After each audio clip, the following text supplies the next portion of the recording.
देखिए, गृह मंत्री जी और प्रधानमंत्री जी का भाषण सुन रही थी। कई बार दोनों ने अलग अलग मौक़ों पर अपने भाषण में कहा कि आप लोग अगर इसके साथ सहमत नहीं होंगे तो आप कभी यहाँ नहीं बैठ सकते, आप कभी सत्ता में नहीं आ सकते, आप कभी जीत नहीं सकते। और इससे बहुत साफ हो गया कि इनकी मंशा क्या थी।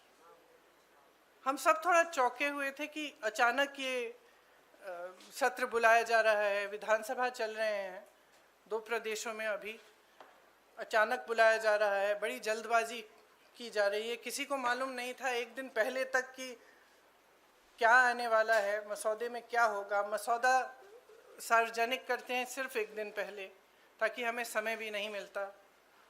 तो हम सब सोच रहे थे कि ये सब क्या हो रहा है और क्यों हो रहा है।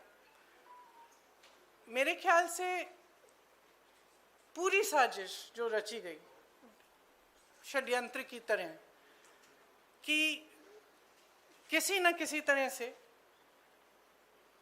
हमें सत्ता में रहना है।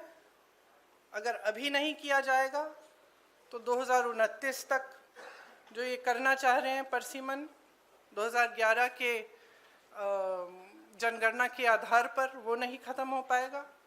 तो ये सब करने के लिए एक तरह से प्लान बनाने के लिए कि परमानेंटली हम सत्ता में कैसे रह सकते हैं और कैसे करें। महिलाओं का इस्तेमाल करके महिलाओं के नाम पर हम आरक्षण लें। अगर ये लोग सहमत होंगे, पारित हो जाएगा, तो एक तरफ हम ये कर लेंगे, दूसरी तरफ से हमें सारी स्वतंत्रता मिल जाएगी कि काट पीट भी करिए सीटों में, किसी तरह से भी आप परसीमन करा दीजिए। 2011 के जनगणना के आधार पर होगा तो जाति जनगणना का भी कोई उनको रिकॉग्निशन नहीं लेना पड़ेगा।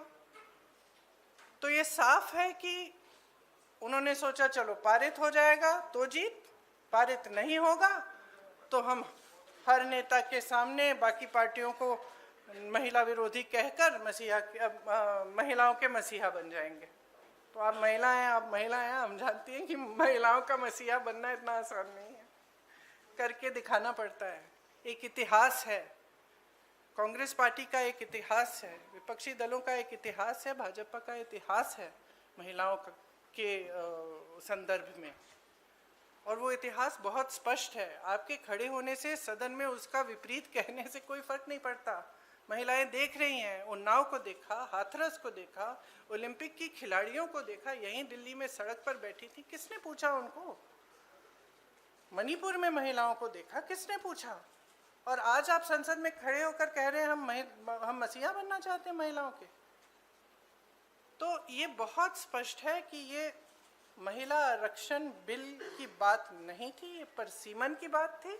और परसीमन इनको इस आधार पर करना था जिसमें इन्हें जाति के आंकड़े नहीं देखने की ज़रूरत होती और अपनी मनमानी करने की पूरी स्वतंत्रता मिलती। तो ये बिल्कुल मुमकिन ही नहीं था कि विपक्ष उनका साथ दे। और मैं बहुत खुश हूँ कि आप सबने, देश ने देखा कि जब विपक्ष एकजुट हो जाता है तो किस तरह से इनको हराया जाता है। किसी ने मुझे पूछा आते हुए कि ब्लैक डे है, आप ये सरकार कह रहे हैं कि ब्लैक डे है। ब्लैक डे इनके लिए इसलिए है क्योंकि पहली बार इनको धक्का लगा जो लगना चाहिए था। आज की महिलाओं की समस्याएं बहुत ज़्यादा बढ़ रही हैं, संघर्ष बढ़ रहा है। बेवकूफ़ नहीं है महिलाएं, सब कुछ देख रही हैं। वो पीआर, मीडियाबाजी वो अब नहीं चलेगी। कुछ ठोस करना है तो आप 2023 में जो सर्वसहमति से जो विधेयक पास हुआ था, पारित हुआ था, सारे दलों ने उसका समर्थन किया था, उसको लाइए। उसमें अगर कुछ एकाध संशोधन करना है छोटा, ताकि वो अभी लागू हो सकता है, करिए और उसको अभी लागू करिए। महिलाओं को हक दीजिए, अभी दीजिए, लेकिन उसको आप घुमाकर और दूसरी चीज़ों के साथ उसको अटैच करके आप गुमराह करने की कोशिश मत करिए। सीधी सी बात है, इसको अभी करिए, हम सब तैयार हैं।